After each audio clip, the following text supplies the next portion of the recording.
My name is Steve YEE, and I born in China, in Canton, southern China, June 18, 1934, in Chinese state. When I was a child, and as you know, most Chinese learn how to write with the brush. So she understood that, so she taught me how to handle the brush, which I, grateful for that. Number one, she told me hold the brush certain way, that she crumbled a piece of paper, put in my palm, and then hold the brush. Now you could do what you want to. So I did that. So without dropping, they crumbled paper in my palm. And as I get a little used to that, and then she gave me an egg. Hold the egg. Don't drop the egg. Now just learn how to draw whatever you want to. And I did that because the reason for that, I see it now, is to open your palm up so you got freer movement instead of real tight. When you tight, you can do too much anything. When you open it up, that means you could freely flow with your hand and movement, with your wrist and so on. So that's what really important for the Chinese writing and do brush, work as a painter. My art teacher, and he, realized I could do a little better than most of the students at the time. So he taught me how to, paint in a certain way. It helped a lot. In fact, some of my things that I did, even in grade school, he used to put in the bulletin board to show the other people that, what could be done if you're willing to put some time into it. When I go away from, my village, went to 7th grade in the city. We call it the city because it is got more people in it, so we call it the city. And go to school there, and we got some so-called competition. And when you go to school, and then the competition open for all grade is brush painting. Of course, brush painting in China is a very important thing for, the student. Over there, the competition is different from here. Over there, when you go to the competition, all your brain is you ink well in one color in the brush. When you go in there, you sign up, they give you 2 sheets of paper. And you go and sit down in a number which they also give you to match the number in the desk. That's it. You have to wait till everybody come in and sit down. And in the middle of the room, there's 2 tables. In the table, that all kinds of object, a covered up with a rice straw mat, covered up. And then after everybody sit down, the instructor coming in, this particular person come in, he's not, he was instructor, but at this particular point, he served as a guy to handle the competition. He told us, now, you're all ready? And then he said, now I want you to roll number 1 to start line up, stand up, line up. So he had somebody take the cover out, the 2 tables. They were vegetable, they were fruit, they were some others, object, a subject in it. He said, roll number 1, you walk through that 2 tables. Study it, see what you want to paint. And then after we walk through it, and then roll number 2, and then continue. Now don't go back, you do your table and start painting until I tell you to. So after all the people see what's going on the table, what the subject and object were, and then we sit down and then say, you may begin to paint. And then he have the people cover up the subject again. So you paint. I remember I painted the vegetable. And then I think I finished in less than 30 minutes. I was good with my brush, as I tell you. And I sit there, he keep coming back and look at it. And then he come back for the second time, he asked me, he said, well, are you finished? I said, yes, put your name on it. I put my name on it. And he said, you wait till everybody finishes. So I just wait, and everybody finishes, and then certain time, you got a time limit, an hour and a half to paint. Then when you get up, you get your painting, you walk out the door, you put your painting down on the table. That's it. And then a week later, they announced the winner. I was lucky enough to pick the best in the show. The award over there is giving me a real expensive brush and a very home carved ink well and the ink stick. How old were you? I was 11, maybe 12. That at that time I thought it was, oh wow, I want to, to show. This is great. Until, of course, I came over here, I continued in for competition because it all started when I was a child. I liked competition. Well, my grandpa, he off and on from United States. What I understand, he told me go there and coming back must have over 10 times. The last time he went back and he buy a mountain, half of the mountain anyway. He told me there's a gold in it. I didn't think got gold, but he said it's gold in there. That's why he buy the mountain. What he meant is later on he gathered the firewood, in the berry. They got blueberry growing in the mountain, and sell it. Got the money, and he buy gold. There you are, the gold in the mountain. So as a kid, I was sort of real, interested in what the thing he told me. Same way is he said America is a gold mountain, which literally translation America, USA, is a gold mountain in Chinese. So I didn't understand what he talking about, and finally later on that I found he said what he meant is you're willing to work in here in this country. You make money, that's gold right there. According to what he told me, my great-grandfather came here working the railroad. And later on, he, being here, and my great-grandpa was a small little fella. And he got sick and did work in the Pacific Railroad and somewhere in the Midwest. They live in a tent. He's such a small fella, and the railroad tie is very heavy. When he got sick, and they said, you got to go to the tent and rest for a day or two and then come back to work.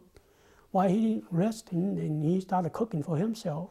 Of course, the other guy lived right next to him, slept right next to him, and he said, Kwang, his name is Kwang or something, YEE, whatever. He said, you have to cook for yourself. Why don't you cook a little extra for me? I give you a nickel. So that's how he started. He started cooking. So pretty soon, everybody give him a nickel. He cooked a little extra food so everybody got something to eat. So they don't have to, cook when they come back, to rest.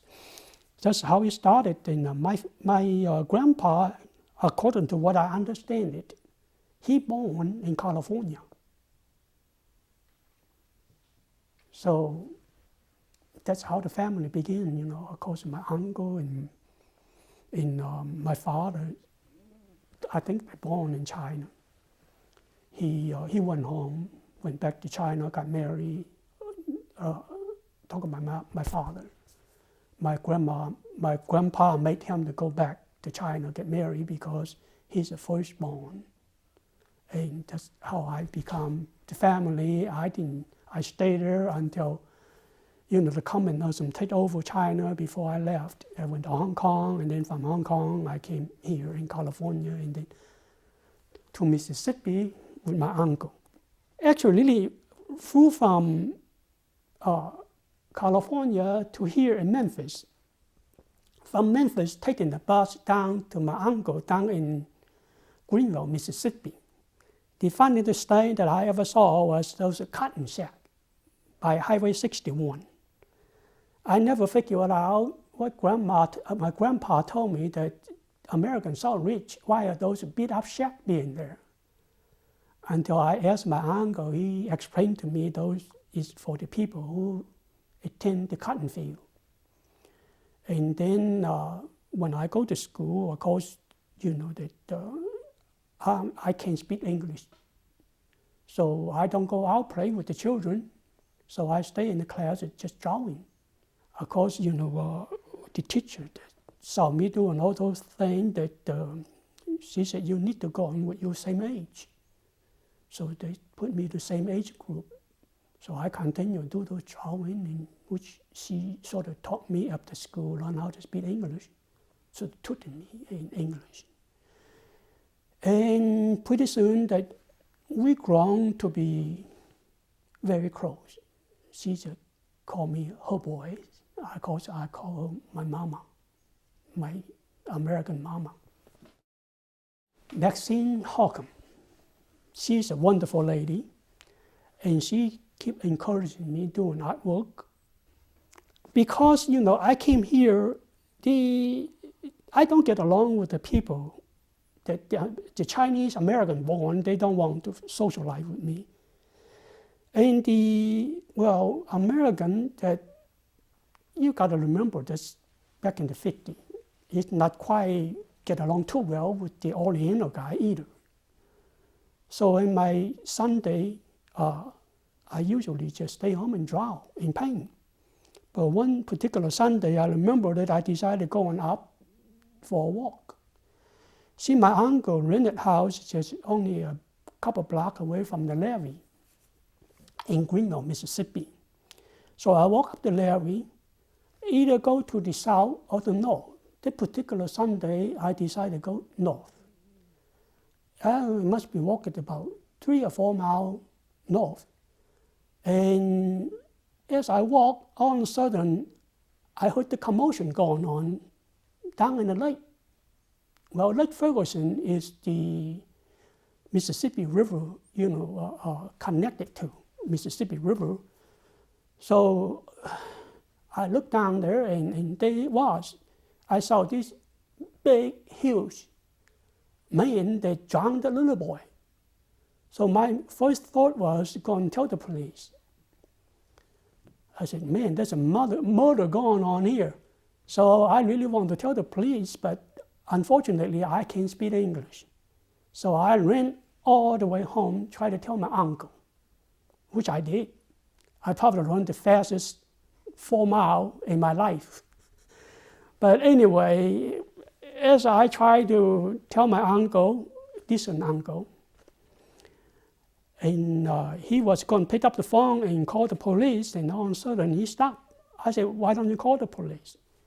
He said, is the guy wearing white? I said, yes. He said, is the little guy wearing white too? I said, yes. He said, he sat down, he put down the phone and sat down, he started smiling.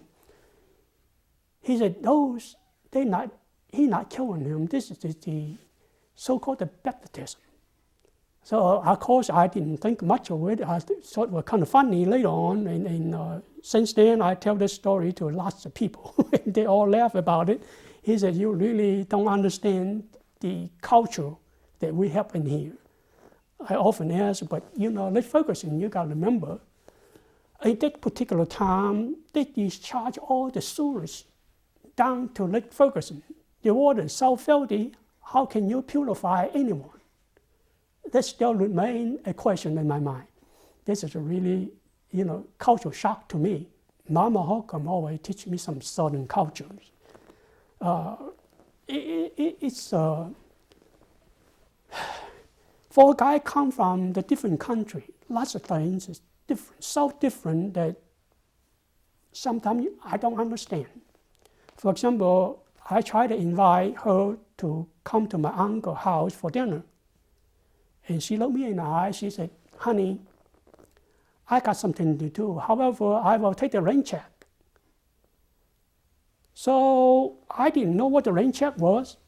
So I got home, I twisted my thumb for 2 or 3 days. I asked my uncle what the rain check was. My uncle didn't know either.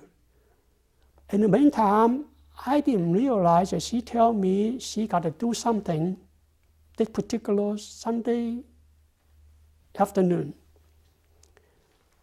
The rain check come from baseball. Okay, when it rains, they give you a check. You come back to next time when it's not raining. In other words, delaying until the next time when she's free. I had to ask her. I said, Mama Holcomb, what is a rain check? And that's when she explained it to me. She was laughing and she said, well, I should tell you, you don't understand what it means by rain check. So I've been telling lots of people about that too in here. But amazing to me that lots of people here, American born, who live here for all their life, they don't understand what really rain check means, how it come from. We were working in the Christmas parade in Greenville, Mississippi. So at first it was kind of nice, so we pulled the flag out. I was working on it. And all of a sudden, it was a real nice and sunny day. All of a sudden, it started raining. And the people said, the devil beat his wife. I don't know what the heck that means.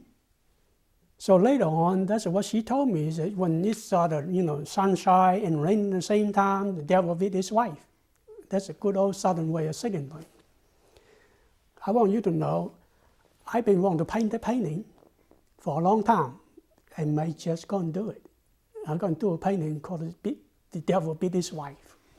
It's in my sketchbook. By the time I graduated high school, she got the portfolio. She gathered my work and divided into 2 portfolios.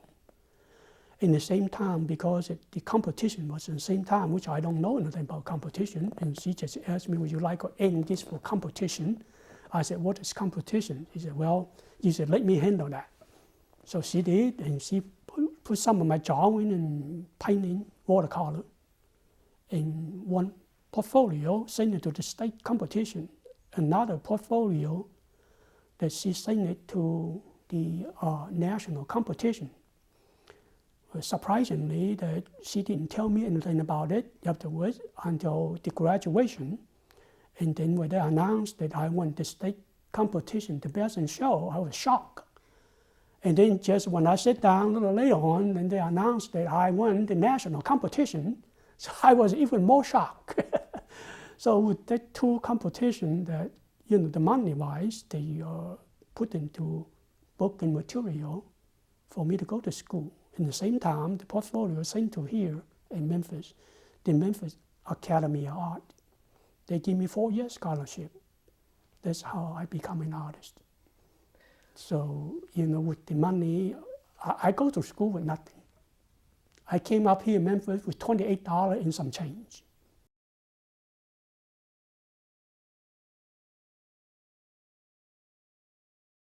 My teacher at school's great. I got wonderful teachers. Mr. Fair, Calicut, and most all Dodie Stone. And they're all wonderful teachers. They are great teachers. I learned a lot from them. What did you learn from each of them? I learned from Mr. Fair, I learned how to apply oil on canvas and color relationship. From Mr. Calicut, I learned how to draw from him, patience that he had, and all those wonderful things that the personality he got, being a teacher. In Dodie Stone, I learned the adventure of the mind. She's probably the greatest artist that I ever met. What I mean adventure of the mind is she got such wonderful outlook. What would end you more important than what you see with your eye?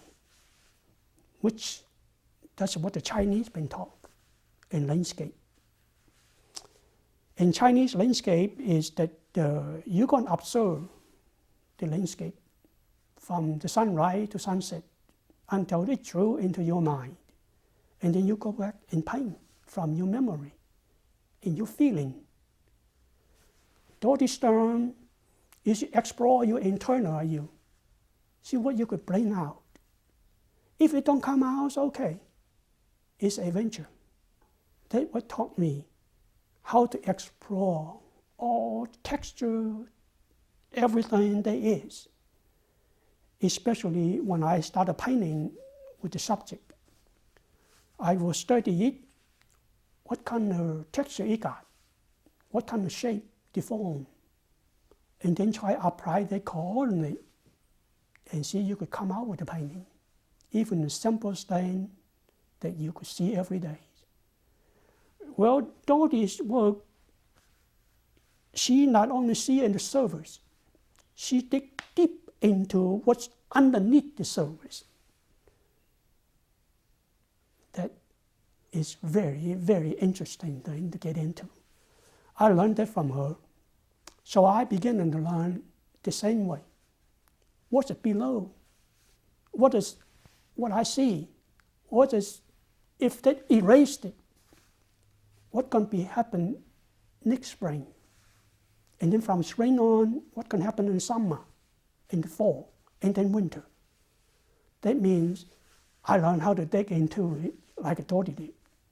So that's why I said Dorothy is a very, very interesting lady that I learned lots from her. Learn how to dig into what you see, not in the surface, beyond. One of my teachers asked the upperclassmen, Steve did that? And of course, my upper class guy said, his name is Billy Ford. He said, Steve did all this. She looked at it. She smiled. And then she went and talked to Dorothy. He said, do you know Steve could do all those things? It's a strange feeling, she don't understand that, a student could be able to do things that different than just realistic. She just don't understand that some of us, we could do some work pretty darn good at school at that time. I don't know what they're doing now, but back then we all reach, for something new to do. You got to remember that back in the late 50s and the 60s, the abstract expressionism period, and we all very interested in finding new way of doing, express ourselves. So when I did that, she was really surprised. It was fun to watch her face. It all started, I got out of high school the summer before I came up here for schooling. And Mama Holcomb found me a job in an architectural firm. So I went to work with the architectural firm for that one summer. I got very interested in it. When I come out here schooling, and I did of course, perspective drawing. We got a class, perspective drawing. I already knew all those things, so it wasn't, difficult for me to do the perspective. Mr. Burton Callagher teaching the class. So he came and looked at it. He said, you know that already? I said, yes, I work for the architectural firm. Apparently, he told Ted Ross about the architectural firm that I worked for a summer. Amazingly, when the St. Jude Hospital, they decided, chosen Memphis to build their research in here, and they came to school, asked somebody to do the perspective drawing. This is a 5-star building that the architect, lay out and got the floor plans, got the elevation, only one elevation. But apparently, they looked for somebody to do the perspective drawing. So they came to school to ask somebody to do it. That was 2 weeks before school's out in my second year. So Ted Ross came, asked me, he said, Steve, what are you doing this summer? I said, I got a job down in the air base in Mississippi, in Greenville, Mississippi, which I supposed to be going to work in the art department. They got the monthly newspaper. And I got a job in there, and I go down and work. And he said, could you stay up here to help me out? I said, what? He said, let me show you.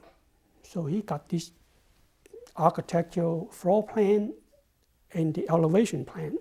He said, I want you to do the perspective of this. I said, oh, man, that's very complicated. I said, I don't know what I could do. And he said, well, why don't you give it a try? So I did. I did the bird eye elevation of this building. And he said, well, I think that they want to put on the billboard too. I said, what? He said, put in the billboard. You know, those billboards on the roadside, they're going to put in front of this sign in there, you know, in some billboard company. They don't want to do it. They don't know how to do it. I said, why do you ask me? He said, well, in school, you're the only one know how to do this, so you are it. So I said, I got to pay for my, rent. He said, well, let me see, I could find someone to, school in some of those, people in here that help out to pay your rent and give me a little extra money to stay here in this summer to do this. I said, okay.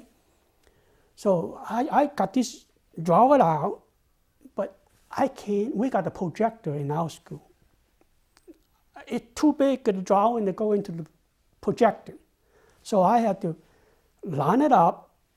Those are billboards, they're 4 by 12, each section of the billboard. You got 12, I think it was either 12 or 24 pieces. I forgot which it was. It is real long. But anyway, I line up, only be able to put 4 boards up against the old house, in the Memphis Academy. It used to be 2 old buildings, at the Adam. So I line up 4 panels, and I do the old master way. So I draw that, that 1 inch equal to 1 foot, or 1 square equal to 1 foot. So I do the old master way. Strangely enough, I matched it perfectly when I got through. I worked in there for the whole summer for their particular building, and they later on they used as advertising to raise money. They were advertising in the Look magazine, the Life magazine. They take the picture of the billboard, to raise money. What the so funny part is that the following year, and I don't know you know Bill Womack, good dear friend of mine. He came in. He said, "Here I am a senior, and you are only in your second year. You're only doing national advertisement." I said, "What do you mean by that?" He said, "I saw it on the Look magazine." I said, "What? In the Life magazine too?" I said, "What are you talking about?" He said, "Come here." So we went down to the library, opened the magazine. There it was, the picture of the billboard. I said, "That's what he means. Your second year you're doing national advertisement." I said, "I didn't, anticipate that, but if they do it any way I could help, I'm delighted."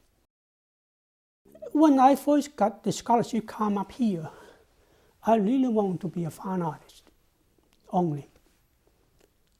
Unfortunately, the hunger has something to do with your changing your outlook. When your stomach growling so loud, you cannot paint too well. So I switched to so-called commercial art. It's always a little bit sort of uneasy feeling in school. I said that because between the fine art student and the advertising student, I sit right in the middle. The advertising student said the fine art cannot draw realistically. The fine art student is said the commercial student can explore the possibility. They are more than realistic. Well, I would sit right in the middle because I take in both sides of the class. So I kind of look at either one of them. I said, it's kind of fun to be sitting here to listen to either side of them. So one day, finally, that one of my friends, also in the fine art class, Billy Ford. He said, Steve, why did you take commercial? With those men, they can't even open their mind. They're so narrow-minded. I said, Billy, who paid the rent here? That's just a completely different outlook. And in one side, I could see your point. On the other hand, I could see their point too. That's why I'm right in the middle, so I could understand each side of you. So why don't you try to take the course and find out, and then you'll realize what they try to do. Then you could understand. I think that you would be much better off as an artist.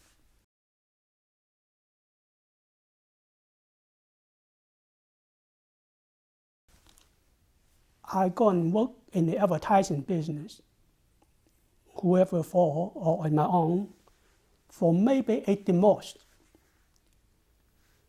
20 years. And I'm going to quit it, going to paint. But then after I got out of school, I got a job and paying pretty good.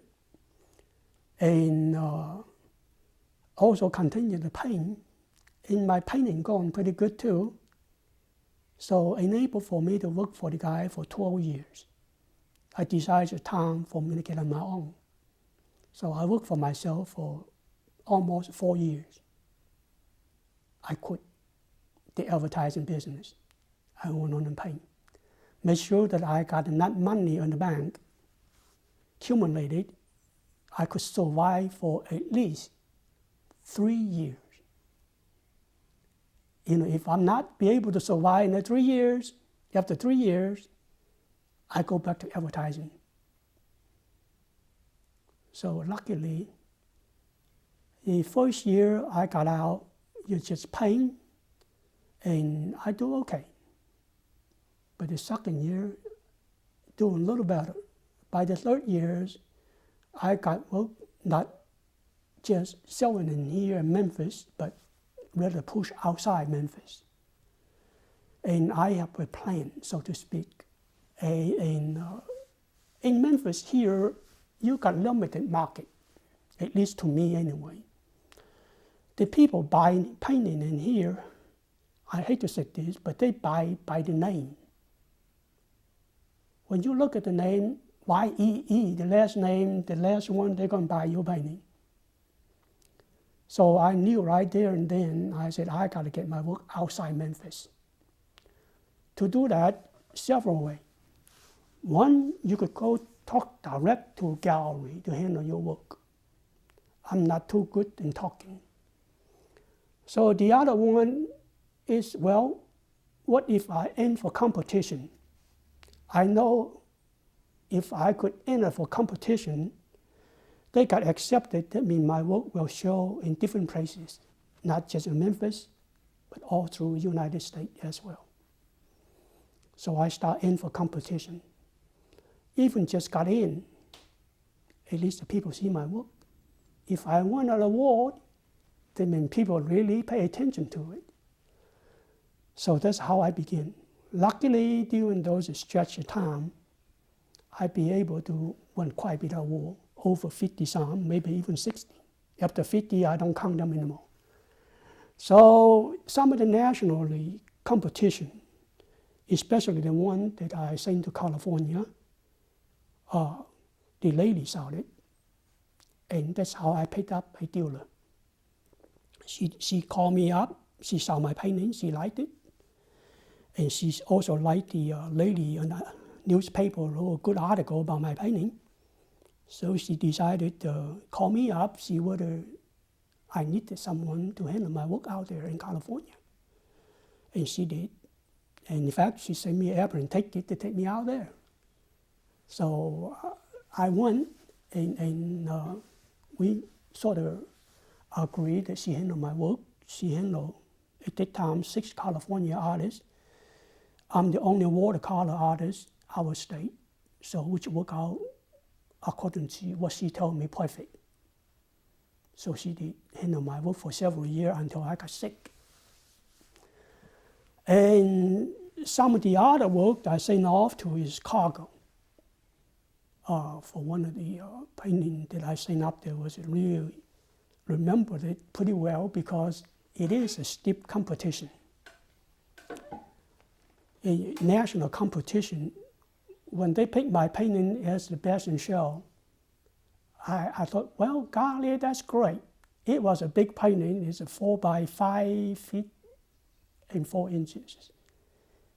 It was a big one. It is really, made me feel pretty good about this competition because they got so many entries in it that I come out ahead.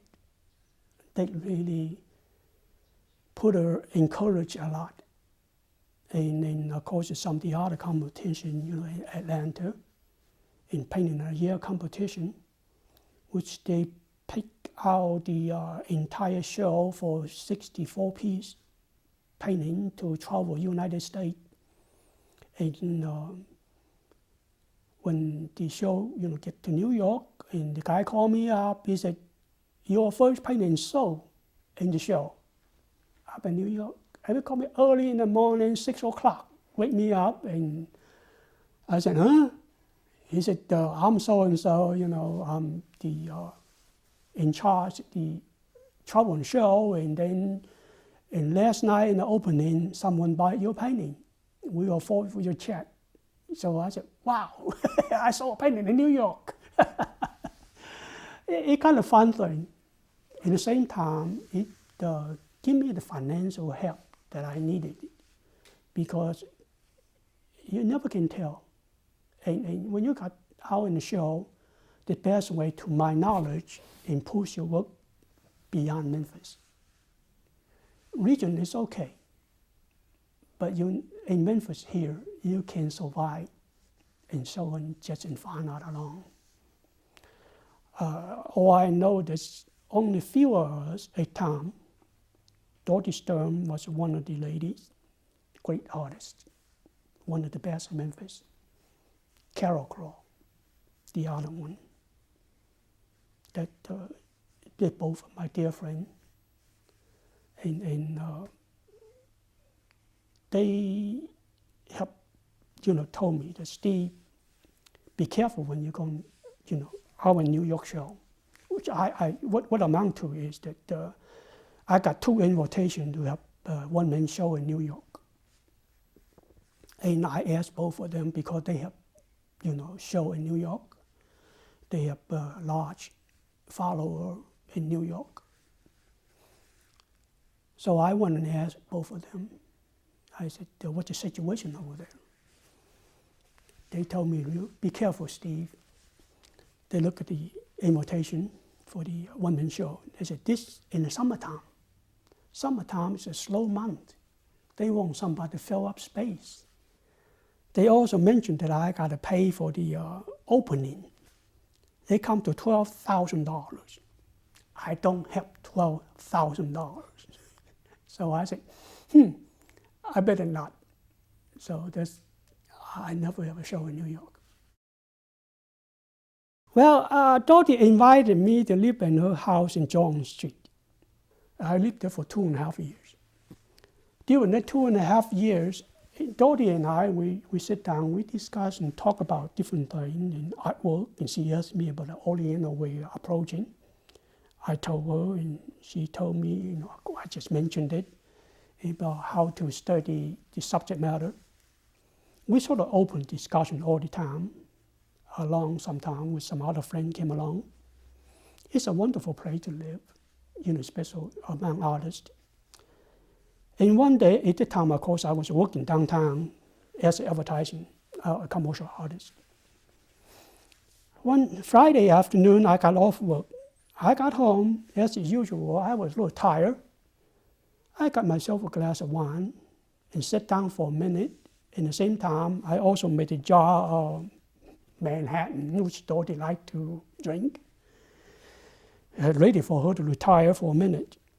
But there it was. I heard this god-awful language come out of her mouth. I thought she was cut her finger because she was working in the glass work in an enamel class. So I, of course, immediately put down my glass and go to her A, you know, and see what happened over there. So I said, what happened, Dorothy? You cut your hand? She said, oh, hell no. She was mad as hell. I said, well, why don't you come here, relax for a minute. I got your Manhattan made, and just in case, you know. She said, good idea. So she popped in her cigarette. She came down, sat down, popped a few times. She looked at me. You know, I work on that piece of work for several days now. Every time I look at it, it looks like fried egg. I said, what do you mean fried egg? She said, why don't you go and look at it? I got myself out, gone take a look at it. Sure enough, she got a white opaque glass. On top of that, got big chunks, thick yellow glass on this beautiful frame in different color. There it was, like she said, fried egg, staring at you. So I came back, I sit down. Before I sit in the plane, she looked at me, she said, you see what I mean? Fried egg? I said, yes, ma'am. I see what you mean. So after I sipped my wine, and she's sipping her Manhattan, so I got up. I went and get the white plate, which I bought from the restaurant, you know, our business. They got stacked of this white plate, dinner plate that I bought to make my pie on. So I went and get one of those plates. I pull it out and get a piece of construction paper. I tore a small piece just about the size of what she got on her fried egg. So I put the plate down in the floor and put the yellow construction paper. I said, Dorothy, that's your fried egg? She said, yeah. So I picked up, I think I got up and got a hammer or something. I cracked the plate. Especially I hit it on the side of the plate so it wouldn't completely bust it.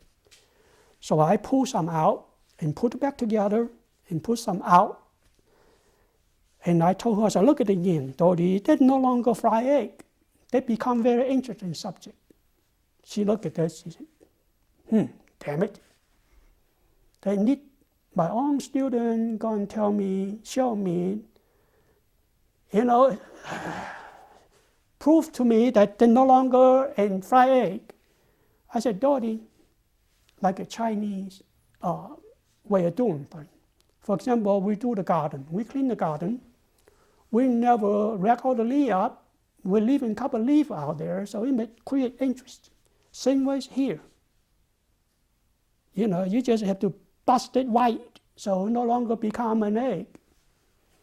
So sure enough, she did. She went on work until 2 o'clock that night. But by that time, I already went to sleep. But the following day, she came back and she looked at this with all smile on her face. And then she said, you know, you want to go and look at it? I went and looked at it, and she not only pulled it white, add more white strip on it, but she also added some other color the way she thinks is best for that piece. Ended up to be when Betty Parson coming down to look at her work, she picked that one. She said, this one I think I could sell it already. And my golly, she did. Well, when Betty coming down, this is so funny. When Betty coming down, Dorothy was so uptight and nervous. She said, oh my God. Here she comes, she got all those good restaurants in New York, and I don't know how to entertain her. There's no restaurant in here is good enough for her.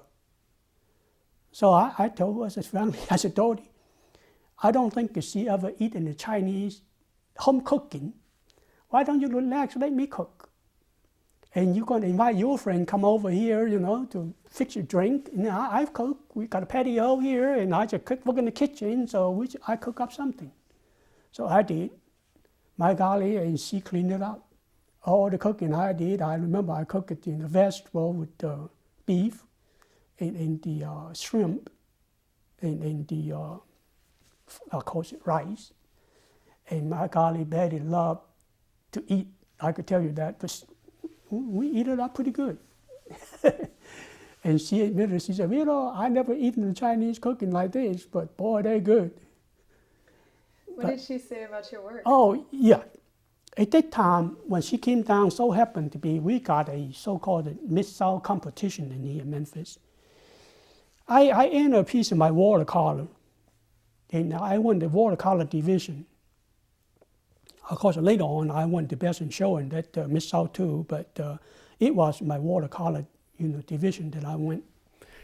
Dorothy take Betty to the Brook Museum, and she saw that. And that evening, she told me, she said, Steve, I heard Dorothy tell me all about you. And that was a pretty good piece. It was, a cotton shack, by the way. And she said, you old Chinese saying, you got to open your mind. Paint with open form. Paint the air like your Chinese does. I said, I thought about for a minute, and she said, reach into you. Bring the internal you out. Forget about this realistic stuff for a while. So of course, I already painted abstraction. So I thought about that after she left. I thought about this. I said, she's right. I've been hanging out with this realistic stuff. I need to get out of it. So I started to go back to my abstraction painting. It took me 4 years. Finally, I got to hang out with pretty good, so I entered for the competition, so-called the Mid-South in here. I won the best in show. Every time I find a new way of approaching doing painting, I always seem like come out either 1 or 2 awards for the competition. As I said earlier, I like competition because I like to push my work out beyond the near region, and not just Memphis, but the regional, so the other people could see and I could compete. And lucky enough to win some award. So the number one reason for that is not because the money there, is because I could get my work outside beyond the Memphis. To do that, I better be good enough to do it. Lots of people don't like competition. Or I know some of the artists, they tried to enter a couple of times, they got rejected, they got chicken out. They didn't do it anymore. And then they said, I don't like competition. But that's not the point. The point is to understand why you're doing it. I'm doing it to get my work out beyond in here. I cannot sell enough painting in Memphis to be able to make a living. I got to get beyond that. Besides, it's kind of nice to compete with the best and come out ahead, even better. It's interesting thing because I got one piece of work I sent to competition in Los Angeles. Okay, I didn't win any award, but I got a so-called honorable mention. Well, happened to be the newspaper lady wrote an article on my work. She felt like I left out. It's okay. But because of that, not only my fellow artists here in Memphis here, that he went back to vacation to his parents. He read my name in the paper. When he came back here, we used to get together in the morning for coffee. He said, Steve, I thought I'd get away from you. Here I was, out in Los Angeles. I picked up a paper. Your name was as big as hell. We laugh about this. But what I'm trying to say is, you get your work outside of Memphis. People will see it.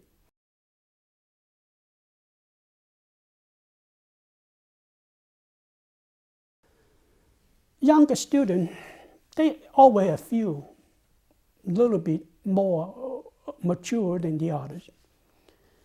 I divide them into 2 groups. What I do, I teach the student the basic watercolor step. The professional, I taught them new way approaching, new technique, mostly in technically aspect is texture. So I lead them along, then I go to the student side and then tell them about, different things, how to, first of all, tell them what is watercolor. And then the brush approach and how to go about, use the brush. And I also teach them how to load the color, on the brush in order to paint. The reason for that is real simple. More pigment on the tip of the brush, that means darker. If you lay the brush down flat, that means dark slowly into nothing. In other words, you got continual tone value. So that's very important for me to paint. Just one of those things that I learned, which, helped me a lot. So I said, anybody want to use the brush to paint, first learn how to handle it, or the other medium the same way. Learn how to handle it, each tool to do certain things. And then tell them how to think for themselves. And one of the, professionals, you could call it the professional person, she's at our school for many years, have been teaching for many years. After the class, she came to me, which is kind of pretty good compliment. She said, I went through college. I've been teaching for many years now. And this class have taught me more than 4 years at college and my professional life. I said, what do you mean by that? She said, well, for example, I never thought about you could use so many tools on watercolor. I never thought about, you could work a little bit on a watercolor today and work a little bit tomorrow and work a little bit a month later. I said, just like any other medium, you just learn how to make it work for you, not like they control you. So she said, I always thought watercolor, you got it from the beginning to finish. I said, no, ma'am. As you see, I did that, and then I did that, and I go back work on this, and I show you how to remove, She never thought you could remove part of your painting until I show her how to go about doing this. They said, well, I never thought about that. I said, well, if you understand watercolor, you could do most anything with it. That's the kind of thing that, she never learned. So until she saw what I did to it, and then she realized watercolor just like any all medium. You could paint a little bit today, or now, or a little bit later. Fingernail, for example. You could use it for scratching. Okay, you could, for example, you put the background down. You want some grass. You just use your finger, and they show the grass. Or a tree, you could scratch it out. Use your fingernail. Okay, the fingernail is a wonderful thing. You could hold water between your nail and your skin. When you put the color down, you dip your hand in the water, you sprinkle it. That means this water, when the water come out, your finger hit the color scoot out. So you got a beautiful texture, especially painting, for rock formation, gravel. It's different. You could render a piece of gravel. You could paint a gravel in terms of rock. That's the difference between painting and rendering. So the painting, you find a technique to create the texture. Okay, find a way to create the texture and come in, work a little bit on it. You look at it, all gravel. I painted the gravel bar one time with a little minnow swim around it. But the gravel bar is all just put different color in it. You just sprinkle with this particular technique. When the water hit the paint, the force the paint out, give you a little bit of lump here, lump there. But you also use, for example, a tube, a brush, dip it into the paint. You could use a fingernail, scrape it, that all kind of paint get into the paper, it gives you the texture that in the gravel, or sand, or whatever. So it is a beautiful technique to use. But because people don't explore the possibility, the tools, they don't know that.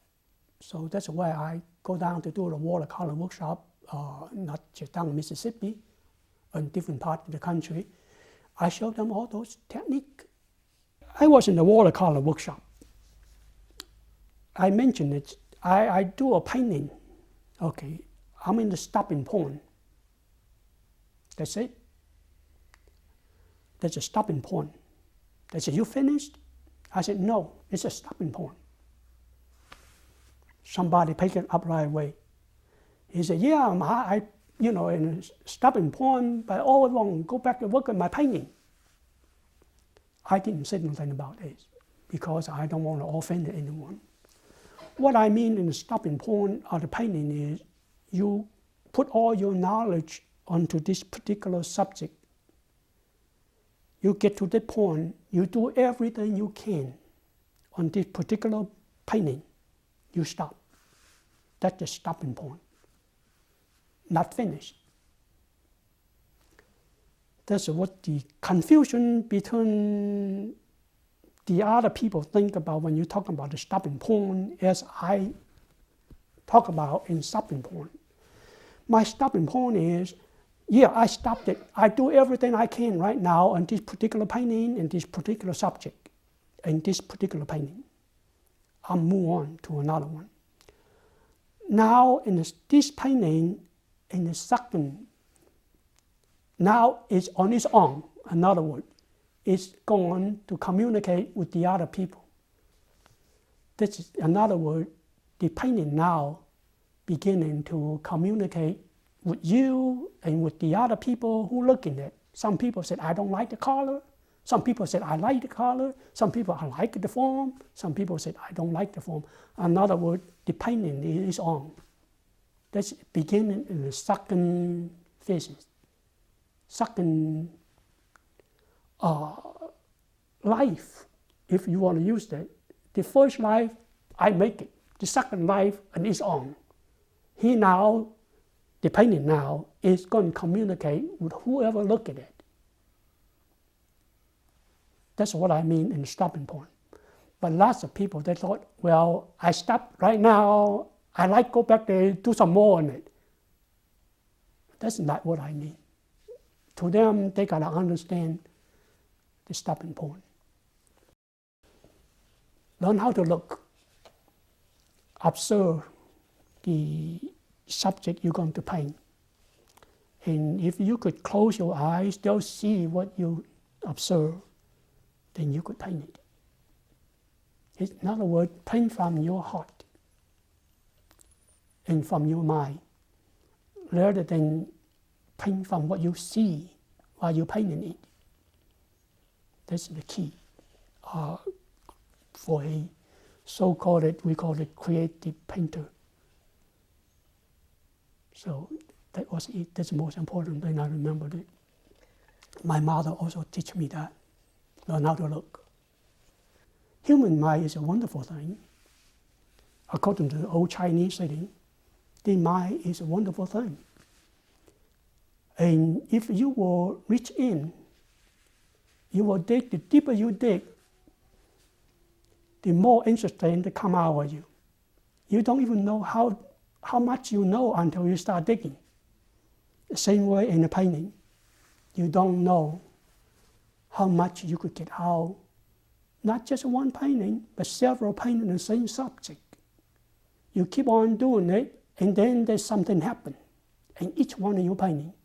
That's why I like to paint a subject, several paintings on it, and compare them until I dig it, and deep into it, until I find out everything is about this particular painting, this particular subject. So that's a very interesting thing to get in. The more I dig, the better I get.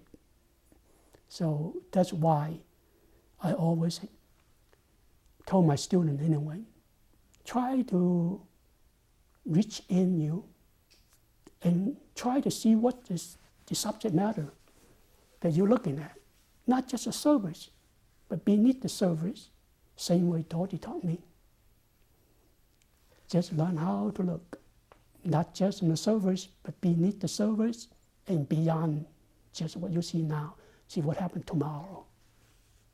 It's a wonderful thing to remember.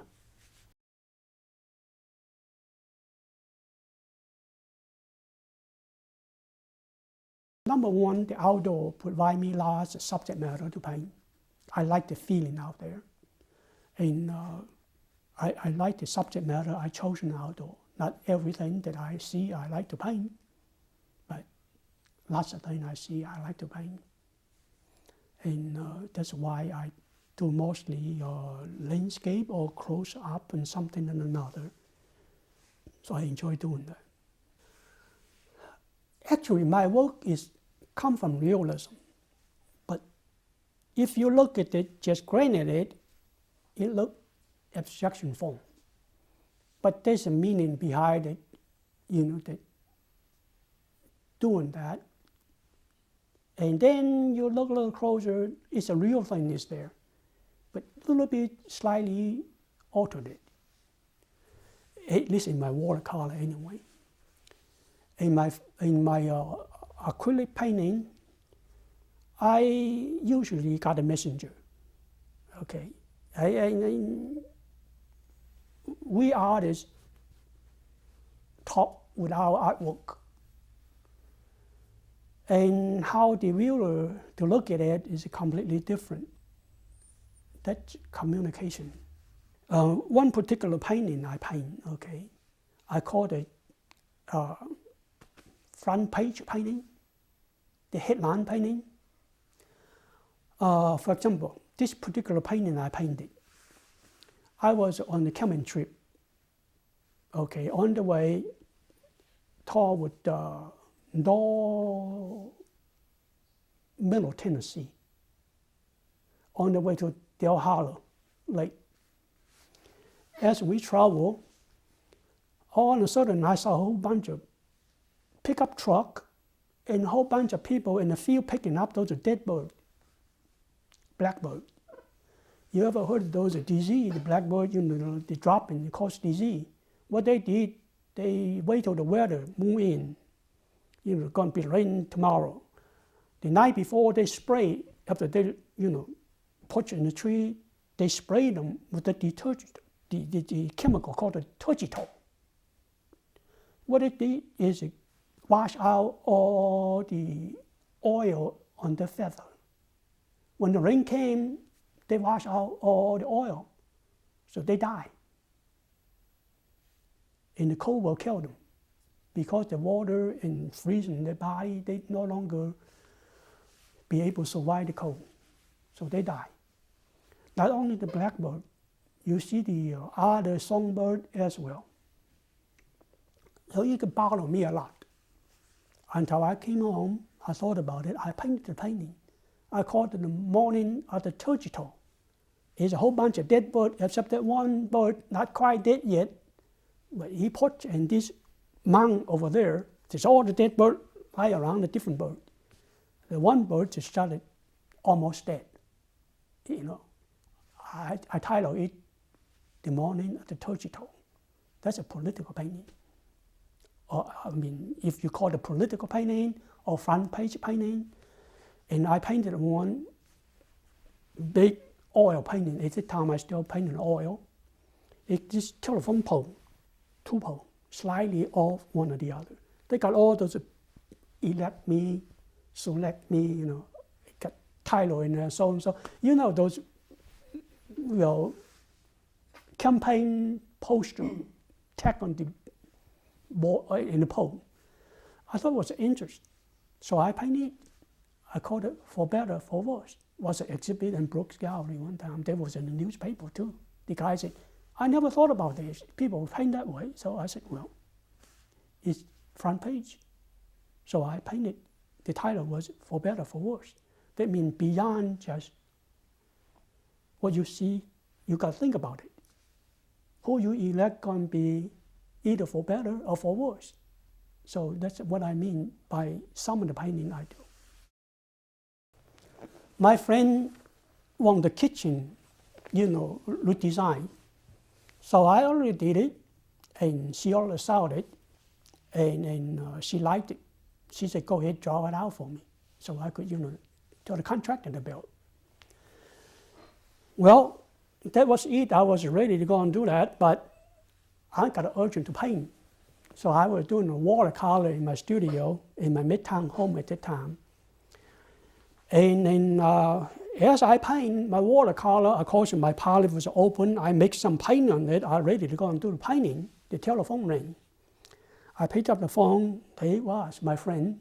She said, I want you to change something in my kitchen. I said, okay. So I put my watercolor away in the next table. I get her kitchen drawing out. I got a piece of tracing paper put on top of it. I said, what do you want to change? So she said, do this, do this. I said, okay. I draw it out real quick. And then just before I finished, she said, no, I changed my mind. Do the other thing. So I take up the tracing paper, I crumple it up, I put it away. Well, happened to be the tracing paper put onto my palette with the paint I already mixed in it. So I didn't think much of it. I went on to do her work, finished it, and I said, okay, is it what you want? She said, yes. So I put the thing away and go back to my watercolor. There I reached down, there was my tracing paper and my palette with all this wet watercolor on. I pick it up, I look at the texture. This is very interesting. So I didn't think much of it, just put it away and start finish my watercolor, or working my watercolor anyway, until much later on when I was on the way to the Northwest. And I think I got as far as the Wyoming and northern Utah and the Green River area. So we were sort of coming out, up in the upper part of the dam. And so happened to be, that was in September, late September. Here come the cold front and snow. It must be at least 6 to 7 inches of snow. It covered up the entire road. I mean, we could hardly get out. So we pack up the tent, we decided to leave and continue going our trip. So when we get out of the road, we get on the main highway, have to drive a little bit. There it was.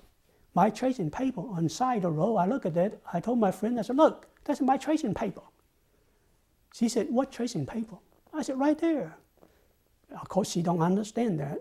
But from there, I came home. I remember what I saw in that trip. So I came home, I painted several paintings, used my tracing paper, transferred the color into my watercolor board. So I painted the scene. It was a snow scene with those rock formations that looked like my tracing paper, but was lucky enough from that scene that I painted maybe 4 or 5 paintings. Two of them I sent to the competition. It won the best in show. That was my tracing paper. So that's another technique that I use to not only doing this, but I also do some other painting with. Dodie and I, like I said, we often talk about different things. And one time our discussion was that along with the other artists in the house, which we just get together, once in a while, we just have a few drinks and have a little something to eat and talk. This particular evening, we talked about one of the ladies bringing up about Impressionism. And they asked me that what I thought about it. I said, it's a beautiful color. Actually, that thing is Chinese already done it. You look closely, the landscape in China, you can find in the history book, they were one particular landscape. You see the dot, except they don't use a color, they use a black and white. They said, really? I said, yeah, come and take a look. But then color, discussion color. So that's one very important that, about color and impression, so beautiful. And they asked me, what do you think about the color? Of course, the main thing that I told them, I said, look, the best thing I see the Impressionist period, that Impressionism, the color is so beautiful. The most important thing about the Impressionism painting is that they lift from one color into another color without change the hues. That means open form. Look at me. What do you mean by open form? And the daughter, you have to tell them, the daughter explain to them the open form and the closing form, which is so important to the Western painter. Also the Chinese landscape, they got the open form and closed form in it. If you ever study, that's what I keep saying, reach in to yourself, reach deep, and also study the other masters' painting. You learn a lot from it. I still do. Every time I open the book or look at the other painting, I learn from it and try to learn what I could see, introduce to my way of painting. The Chinese landscape I use all the time, open form and closed form. Paint the air, which the Chinese do so well in landscape-wise. We painted the air, the mist. So you could see the open form all over the Chinese landscape.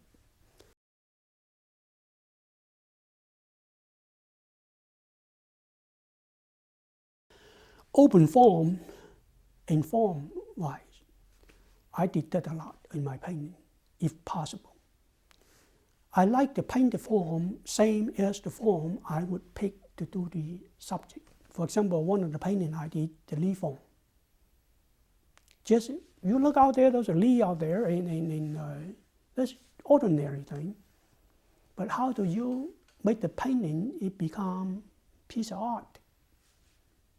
That's a challenge for me individually. So lots of things I do that people overlook. I like to paint the painting out it, see how the other people look at.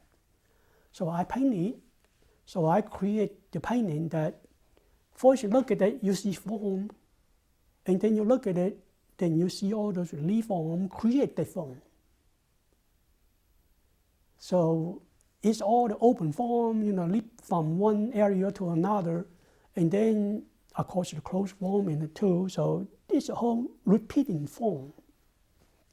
For me, even before I pick up the brush, I do sketches, many sketches in the same subject.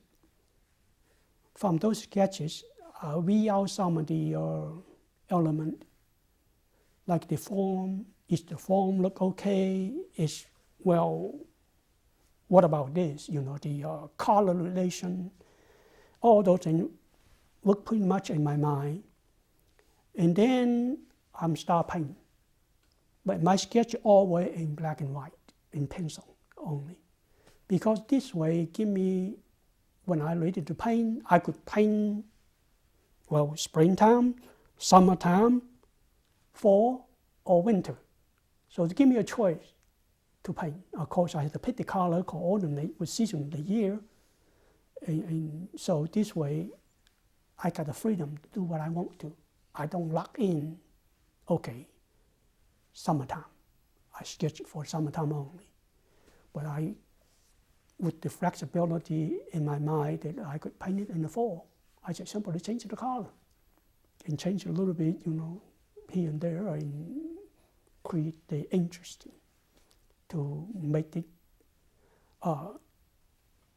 the work of art. That's what I'm out to. Color relation is a wonderful thing to think about. The Impressionism period, it gives you all those.